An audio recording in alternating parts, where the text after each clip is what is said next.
Give me a thumbs up if my screen is good to go. All right, great. Well, I will begin.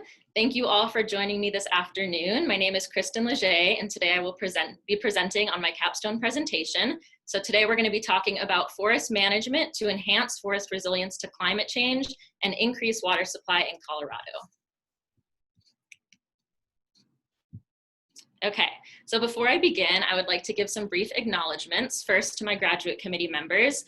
Thank you to John Sanderson, Dr. John Salerno, Dr. Brett Bruyere, and Dr. Stephen Fosnot for your continued guidance and support throughout this project. The completion of this project would not have been possible without your guidance and expertise.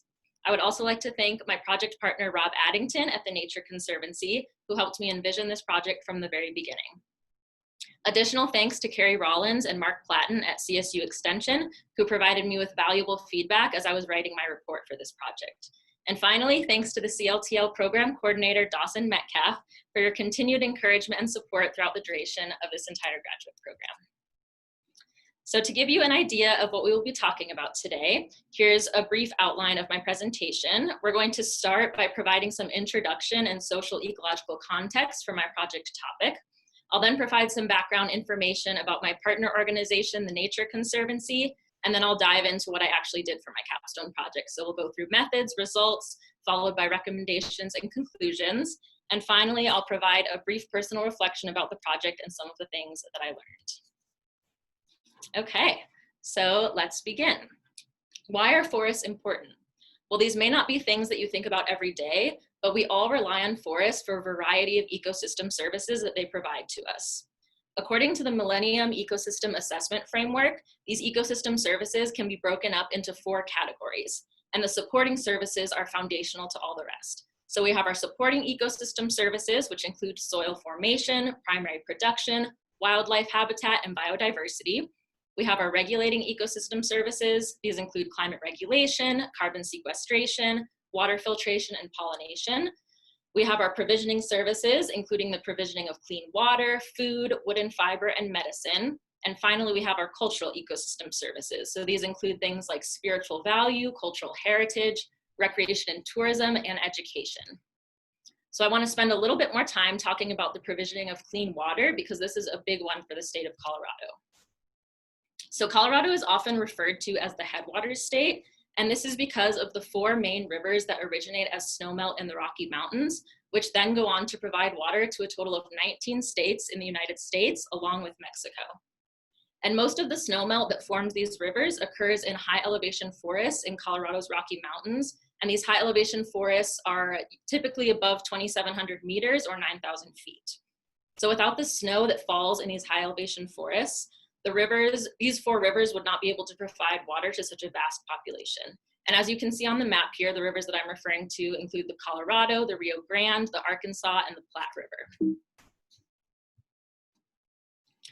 So unfortunately, in Colorado, climate change is threatening forest health and the overall ability of forests to provide valuable ecosystem services, such as the provisioning of water. Here you can see a concept map that outlines some of the impacts that climate change is having on forests and water. So directly, climate change causes warming temperature and drought, which is then leading to increased frequency and severity of natural disturbance events such as wildfire and insect outbreaks. And we're all too familiar with this one in Colorado, as this year the state has seen 2 of the state's largest wildfires in Colorado's history. So this increased frequency and severity of natural disturbances is further compounded by fuel buildup that has resulted from fire suppression, grazing, and logging.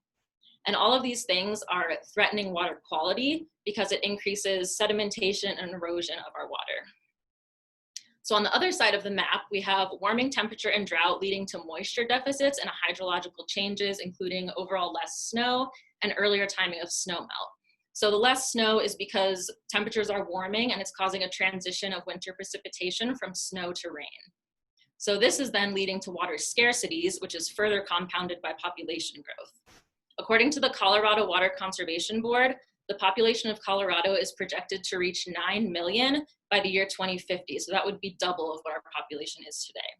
And water is already a contentious issue in states like Colorado, where water is a pretty scarce resource. So water shortages would just lead to further conflict and competition among stakeholders such as farmers, ranchers, hydropower companies, utilities companies, local municipalities, and Native American tribes.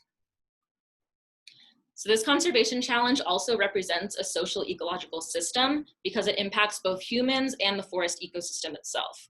It is complex, dynamic, it has legacy effects and feedback loops. So I've pointed out one feedback loop here, which is that drought leads to moisture deficits, and then these moisture deficits further exacerbate drought conditions, leading to more moisture deficits, creating a positive feedback loop.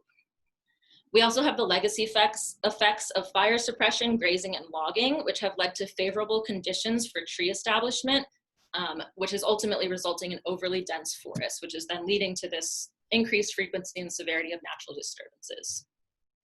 But don't worry, it's not all bad news. There is opportunity to intervene. And this is exactly what organizations such as the Nature Conservancy, along with several other state, federal, and private organizations have been doing. So that brings me to my partner organization, which is the Nature Conservancy. So TNC is an international nonprofit conservation organization, and their mission is to conserve the lands and waters upon which all life depends. As such, TNC is involved in forest restoration and water conservation projects throughout the state of Colorado in collaboration with private, state, and federal landowners. So I've listed here some examples of projects that TNC is involved in. These include the Collaborative Forest Landscape Restoration Program, the Upper South Platte Partnership, the Rocky Mountain Restoration Initiative, and the Elkhorn Creek Forest Health Initiative. And on the right side of the screen here, we have a photo of Rob Addington, who is the landscape ecologist at the TNC Colorado chapter, and he has been my primary project partner throughout this capstone project. So I want to talk a little bit more about the Collaborative Forest Landscape Restoration Program, or the CFLRP. So the CFLRP is actually a national program that was initiated by Congress in 2010. They have a total of 23 project sites throughout the country, as you can see in this map, including in the Front Range of Colorado. So the TNC Colorado chapter was instrumental in developing the original proposal for the Front Range CFLRP in 2010, alongside with the U.S. Forest Service and several other partners through the Front Range Roundtable. So since 2010, TNC's roles in this project have included project prioritization, treatment planning, monitoring, and adaptive management. So the Front Range CFLRP takes what we call a multi-benefits management approach, in which management activities aim to achieve as many goals as possible. So specifically, the Front Range CFLRP implements practices that can reduce the risk of severe wildfire, protect watershed function, improve wildlife habitat, and increase vegetation biodiversity. And achieving all of these goals will also increase forest resiliency to natural disturbances and climate change, which is what we're after. That's our ultimate goal. So some examples of applied management activities that are implemented to achieve these goals include fuels reduction via mechanical thinning and prescribed fire. And the focus of these activities, largely in the Front Range CFLRP, is on creating spatial heterogeneity. So what do I mean by spatial heterogeneity, and why is it good for forest health? So I think this photo does a really nice job of showing a treated unit that incorporates spatial heterogeneity. So this is a treated unit in the Pike National Forest, which was part of the CFLRP. And you can see in the background here that we have this forest with a mixture of openings, tree groups, and individual trees. And that's what I mean by spatial heterogeneity. It's variability in the arrangement of different forest structures. So as I said, a mixture of openings and trees. And foresters sometimes use the term groupy clumpy or healthy patchwork to describe spatial heterogeneity.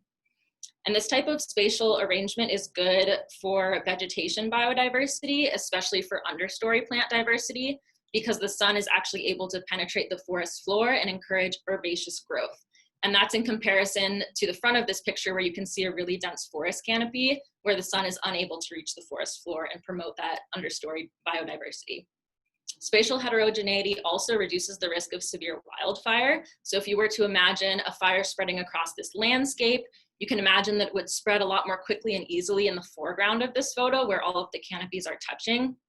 Whereas in the background, where we have these big openings incorporated into the landscape, it might be harder for the fire to jump from one tree canopy to the next. So ultimately, spatial heterogeneity is really good for increasing forest resilience to disturbance events such as wildfire. So as you can tell, conservation practitioners have a pretty good understanding of practices that can increase a forest resilience to natural disturbance events. However, there is a knowledge gap about management practices that can offset moisture deficits and the hydrological changes that are being caused by climate change.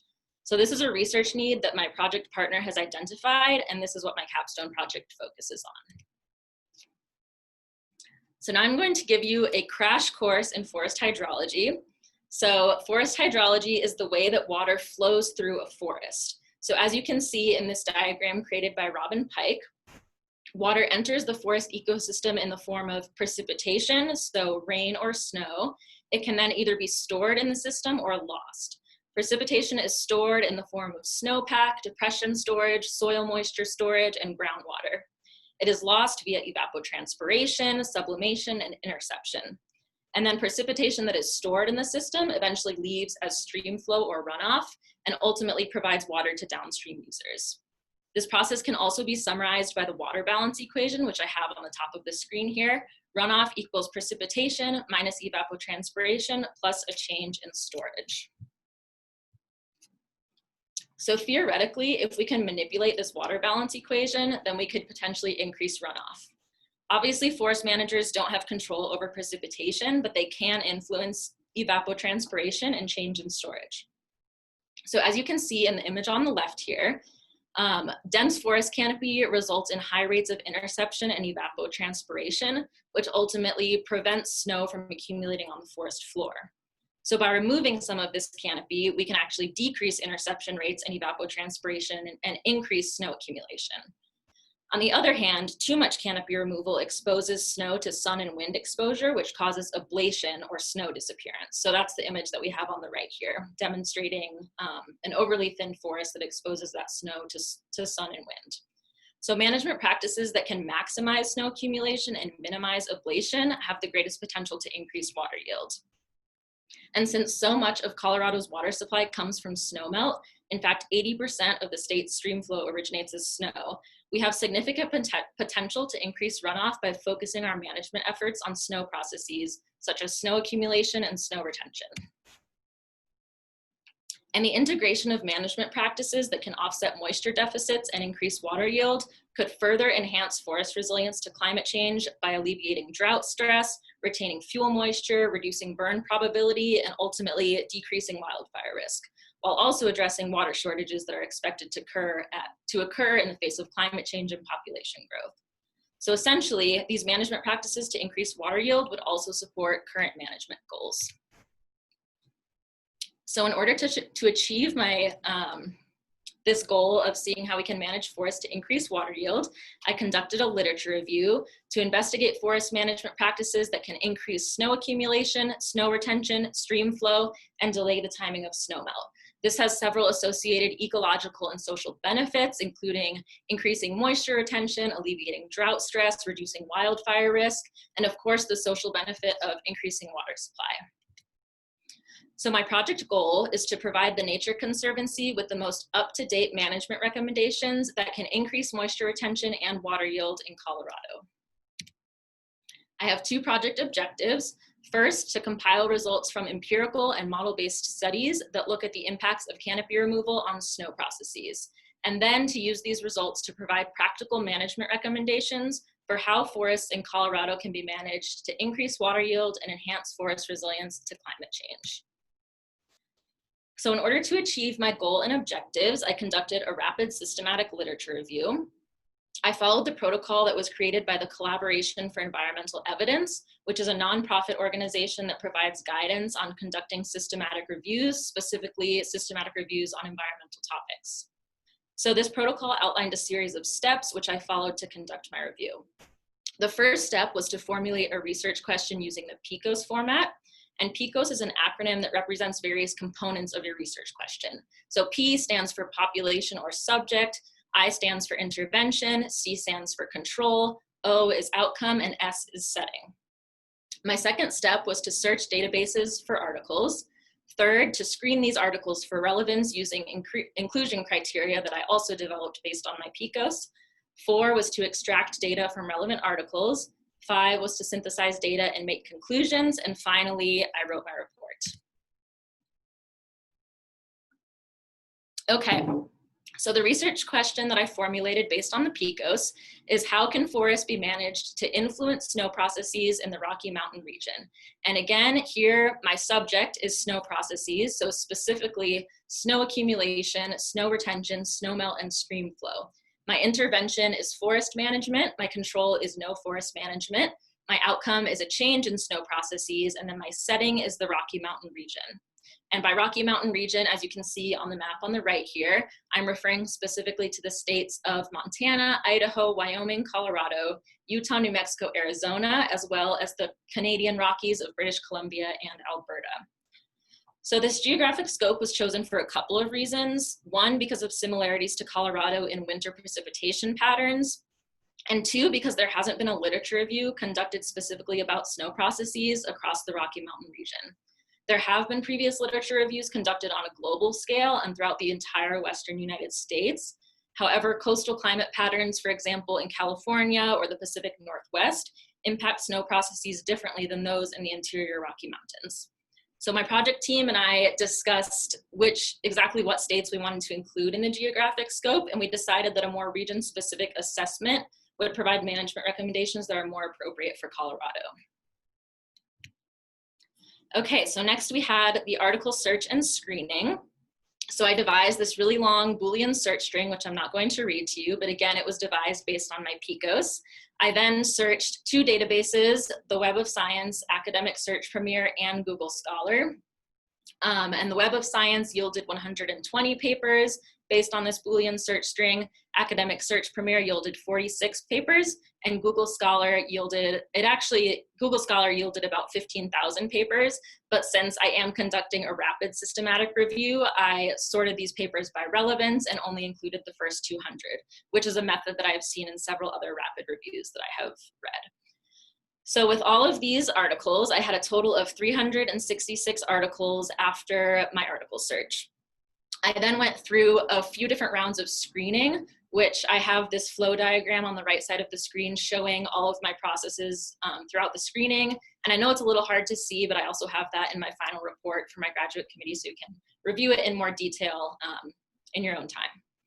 So essentially, I reviewed the titles and the abstracts of the papers for relevance, and then if they made it through that first process, I then reviewed the full text. So after the full text screening, I had a total of 40 articles that were deemed relevant and included in my literature review. Okay, so next we have the data extraction phase. So data were extracted manually from these 40 papers, and several parameters were identified, including the study location, the location features, for example, elevation, forest type, annual precipitation, and temperature, the study methods, the snow processes measured, and the outcomes. So in this pie chart on the right side of the screen here, you can see that I've broken down all of my studies into the study methods that they used. So we had 21 of the 40 papers that were based on empirical data. We had 7 papers that were model-based, 7 that used mixed methods. So mixed methods was a combination of both empirical and model-based data. And then we had 5 literature reviews.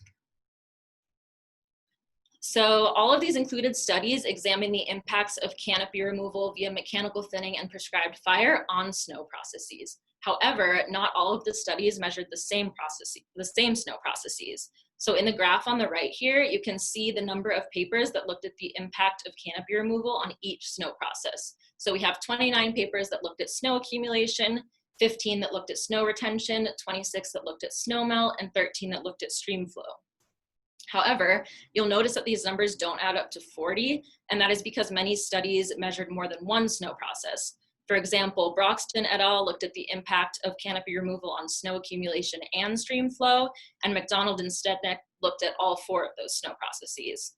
So there was a lot of variation across studies, which made it difficult to make direct comparisons. However, general trends were still able to be identified based on the results of each study. So in the next section, I'm going to present the results of my literature review. So I'm going to go through each of these snow processes individually and explain how canopy removal impacted each snow process. So starting with the response of snow accumulation to canopy removal. So snow accumulation is a really important indicator of water yield, which presents the opportunity to increase water yield by increasing snow accumulation throughout a watershed. And snow accumulation is most commonly measured as the snow water equivalent, which means the amount of water that is contained within the snowpack. And this measurement is typically taken on April 1st for standardization purposes, and that is usually before spring snowmelt begins. So we had a total of 29 papers that looked at the response of snow accumulation to canopy removal. 26 of these found an increase in snow water equivalent following canopy removal, and 3 saw mixed results. And these mixed results varied with treatment type. So for example, in a study conducted by Daniel Greenacre in Alberta, Canada, he implemented 3 different treatments across study plots. So in this image, you can see that the first treatment was a clear cut with 85% canopy removal. The second treatment was a strip shelterwood treatment with 50% canopy removal. And by strip shelterwood, what we mean is cutting trees and alternating cut and leave strips. So you can see this long opening in the middle, bordered by 2 strips of leave trees. And then we also have the partial cut treatment with 59% canopy removal. So the results of this study showed that snow water equivalent increased in both the strip shelterwood and the partial cut treatments, while the clear cut plots did not differ from the control plots, which is the reference on the right side here. And so that is why we have those mixed results. And furthermore, the snow water equivalent in the strip shelterwood plots increased by 227% compared to the control. So that's a huge increase in snow accumulation. And that significant increase can be attributed to the canopy edge effect, in which shade provided from the leaf strips protected snowpack in the open strips from incoming solar radiation and wind redistribution. So if you look at the second row in this photo here, you can see that distinct line of snow, which is a result of the shade that was provided by those adjacent trees. So our main takeaway here is that treatments that retain trees throughout the watershed and maximize canopy edge effect have the greatest potential to increase snow accumulation. So next we're going to look at the response of snow retention to canopy removal. So snow retention has several benefits for forest health. One, it can increase a forest resilience to drought and wildfire by allowing moisture to slowly seep into the soil and increase soil moisture storage. Longer snow retention will also delay the timing of spring snowmelt, which is beneficial from a water resources management standpoint because it can increase water supply in the summer months when conditions are hot and dry. And we also have really high agricultural water demand and high water demand in general during the summer. So we had a total of 15 papers that looked at the response of snow retention to canopy removal. 8 of these reported longer snow retention as a result of canopy removal. 1 reported no change. And we had 6 papers that reported mixed results. So again, the results varied with treatment type and local conditions.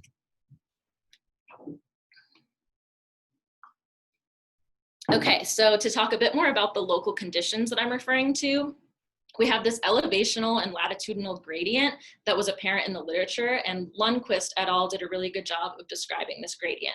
So essentially, optimal residual canopy cover increases along this gradient. And residual canopy cover refers to the amount of canopy or trees that remain after a forest is treated. So essentially what we're seeing along the spectrum is that snow retention with less residual canopy cover in low elevation, low latitude sites. So that's on the left side of the spectrum here. And then we're seeing longer snow retention with more residual canopy cover in high elevation and high latitude sites. And this can be attributed to differences in radiation. So in these low latitude and low elevation sites, they're typically warmer and thus dominated by long wave radiation. And long wave radiation is indicated by air temperature. So what we're seeing here, so I'm referring to the left side of the spectrum here, where we have 25% of trees retained. We're seeing this long wave radiation getting trapped under the canopy and creating this sort of heat bubble that is then melting the snow. On the other hand, in these high latitude and high elevation sites, they are typically colder and dominated by shortwave radiation. So at these sites, we have a radiative minimum that's occurring under the canopy shade as opposed to in the open, which is why we would want to retain more trees after treatment. So for example, a ponderosa pine forest in Arizona and New Mexico might be treated to retain closer to 25% of trees, whereas a spruce fir or a lodgepole pine forest in Colorado might be treated to retain closer to 70% of trees. So our main takeaway here is that forest managers should retain trees in high elevation forests of Colorado to enhance spatial heterogeneity across the landscape, rather than clear-cutting vast areas of the forest to create large treeless openings. So next we're going to talk about the response of snowmelt rate to canopy removal. So again, slow snowmelt has several social and ecological benefits. Similar to snow retention, it can prolong the snowmelt season later into the summer, and it also allows moisture to infiltrate into the soil to replenish soil moisture and groundwater storage. So we had a total of 26 papers in the literature review that looked at the response of snowmelt rate to canopy removal. And 11 of these found that snowmelt rate increased with canopy removal, 13 found mixed results, and 2 found that they decreased. So in all of the mixed results studies, snowmelt always increased on south-facing slopes and decreased on north-facing slopes. And that can be attributed to the fact that south-facing slopes are exposed to more solar radiation. So to help you visualize that, I thought this figure from Broxton et al. Did a good job of depicting how solar radiation impacts snow processes differently on opposing aspects. So in the top half of this image here, you can see that canopy removal on a south-facing slope exposed those openings to more solar radiation, which ultimately causes less, in this instant, it caused less snow accumulation and faster snow melt. Whereas thinning on a north-facing slope, so the bottom half of the photo there, largely protects openings from incoming solar radiation and ultimately leads to more snow accumulation, which is what Broxton et al. Found in their study. So our main takeaway here is that treating north-facing slopes is the best way to simultaneously maximize snow accumulation, minimize snowmelt rate, and ultimately increase water yield. Okay, so now we are going to talk about the response of stream flow to canopy removal. So stream flow can be broken down into 2 parts. We have peak flows and we have low flows. So in the hydrograph here on the right, you can see that the peak flows occur during spring snowmelt, and they also coincide with the highest stream flow volumes throughout the year. And then low flows occur during the late summer and winter months. So in the Colorado Rockies, peak flows have historically occurred in June, as they did in this hydrograph, which is from 1985. However, according to Lucas et al., peak flows have been occurring 1 to 4 weeks earlier in recent years as a result of climate change. So again, that's why we would want to try to manage forests to delay the timing of snowmelt to try to offset these changes. So peak flows are really important for agriculture and to fill reservoirs that then sustain water supply throughout the year. Low flows, on the other hand, have important ecological benefits, such as maintaining soil moisture throughout the year. So we had a total of 13 studies that looked at stream flow response to canopy removal. 10 of these found an increase in stream flow following canopy removal. And of these 10, 1 specifically saw an increase in low flows. We had 1 study that saw no change in stream flow. We had 2 studies that saw mixed results. And again, one of these was specifically referencing low flows. And then of these studies that looked at stream flow, we also had 5 that looked at soil moisture response to canopy removal, and all 5 of those found an increase in soil moisture storage following canopy removal. So our main takeaway here is that canopy removal does have the potential to increase stream flow and soil moisture storage. Okay, so finally we have optimal gap size to maximize snow accumulation and water yield. So maybe you've noticed throughout these results that we have this trend of retaining trees throughout the watershed rather than clear cutting large areas to create these vast openings. And these results further support that idea. So we had 8 studies that identified the optimal gap size to be 0.5 to 2H. And here H means the average height of surrounding trees. So in the image on the left here, you can see that we have a gap size of 1H and 0.5. And you can see that that area just to the north of the remaining trees is shaded by the canopy, which protects snow from incoming solar radiation and wind redistribution. And that's opposed to the image on the right here, where we have these large canopy gaps that are exposed to sun and wind. And essentially that is what we don't want because it leads to less snow retention, faster snow melt rate, etc. So our main takeaway here is that forests should be managed to enhance spatial heterogeneity by creating many small gaps throughout the watershed rather than a few large gaps. In the high elevation forests of Colorado, gap size should be 0.5 to 2H. So a couple more important findings that I'm not going to go into too much detail about, but I just wanted to mention briefly. We also had 3 studies that compared deciduous forests to coniferous forests, and all 3 of those found that snow accumulation was greater in deciduous forests such as aspen and western larch in comparison to coniferous forests such as ponderosa pine or spruce fir. We also had 8 studies that found that changes in snow processes were more pronounced at higher elevations.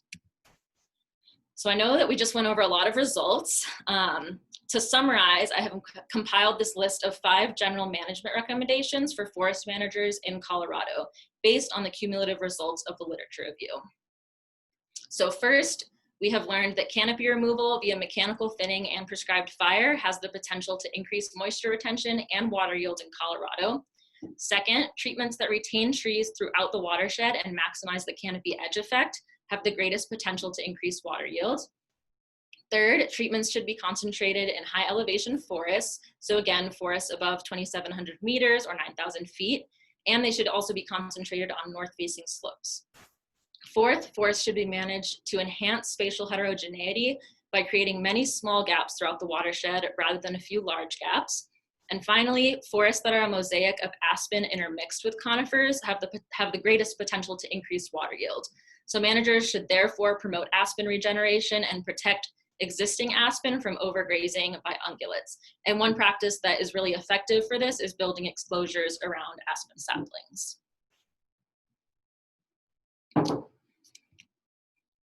Okay, so I do want to point out that with these management recommendations, I'm not suggesting a one-size-fits-all approach. Rather, the goal is to provide some general guidelines that can help forest managers determine what treatments might be appropriate based on individual watershed characteristics where they are going to be implemented. That being said, adaptive management will be key when implementing these recommendations. Each forest manager will have to experiment to a given extent to figure out how local topography, local climate, and precipitation will influence snow processes in any given watershed. In conclusion, many of these recommendations presented here overlap with management practices that are already being implemented in current forest restoration projects in Colorado. For example, mechanical thinning and prescribed fire are implemented to reduce hazardous fuels and mitigate the risk of wildfire. The enhancement of landscape spatial heterogeneity increases forest resilience to climate change and is a goal of the Front Range CFLRP. Aspen regeneration increases vegetation biodiversity, improves wildlife habitat, and can also act as a fire break. So ultimately, the recommendations presented here would further support current management goals while adding the benefit of potentially increasing water supply. Furthermore, expanding the scope of current restoration projects to include water yield also presents funding opportunities. So for example, a utilities company might be interested in investing in forest restoration projects if they can increase water supply, especially as we move into the future and we start facing water shortages as a result of climate change and population growth. So one funding mechanism that we're already seeing in Colorado is the water fund model, which is a type of payment for ecosystem services model in which downstream users, such as a water utilities company, will pay for upstream forest restoration projects in order to protect their water supply. So From Forest to Faucets is one of these water fund models that is currently in place in Colorado. And in this project, Denver Water Utilities Company funds restoration projects in the Upper South Platte watershed because that is the river that provides the city of Denver with most of its water. We also have the Peaks to People Water Fund, which is a nonprofit organization focused on restoration projects in the Big Thompson and Poudre River watersheds. So going forward, forest hydrology research should continue to explore the potential of management practices to increase water yield and increase forest resilience to climate change. And specifically, more research should focus on increasing low flows because low flows are very important. They have high potential to increase water yield and to improve overall forest health. And this was a research gap that became evident while I was conducting my literature review. If you remember from the previous slide, we only had a total of 2 papers that specifically looked at low flows. So I would like to end with a brief reflection on some of the things that I learned during this project. This project definitely tested my adaptability and reminded me of the importance of setting realistic expectations. So when I started out this project, I had planned to do all of these other activities in addition to my literature review. I was planning on attending stakeholder meetings, conducting interviews and surveys, and I also wanted to address this environmental justice issue surrounding water shortages, which could be an entirely different project in and of itself. I soon realized that my expectations were a bit unrealistic and that I would have to scale down. On the one hand, we had COVID and these stakeholder meetings were no longer happening. And on the other hand, once I started getting into the forest hydrology literature, I realized how hugely complex this topic was. To be honest, it was a bit overwhelming at times, but thankfully I had a great team of people on my graduate committee and my project partner who helped me decide the best way to approach my literature review. And their expertise was definitely key throughout this project. But overall, I think that the complexity that I found in forest hydrology speaks to conservation work in general. As conservationists, we are operating within a complex, dynamic, and imperfect system. There will never be a simple solution to complex issues such as climate change, but management decisions still have to be made based on the best available information that we have. So it is my hope that the results of this literature review can provide the Nature Conservancy with the information that they need to make management decisions going forward. Thank you all for listening. Here are my many, many references, and I will now open it up for questions.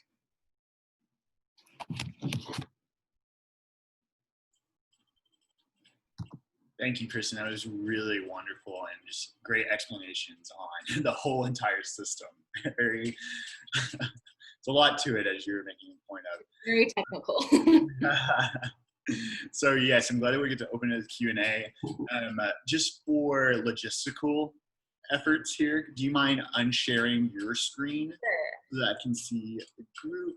And why don't we go ahead and prioritize the committee questions, especially if John, I know you have to leave pretty much on time. So maybe prioritizing those committee questions first. Sure. Yeah, Dawson, I don't actually have to leave. So I don't know if maybe John Salerno does. Maybe that was the other John. Okay, go ahead, John. Yeah, thanks, John. I think we have a bunch of time. It'd be great to hear other people's questions too, but I can fire one off. And Kristin, that was fantastic. You did this incredible job. I think like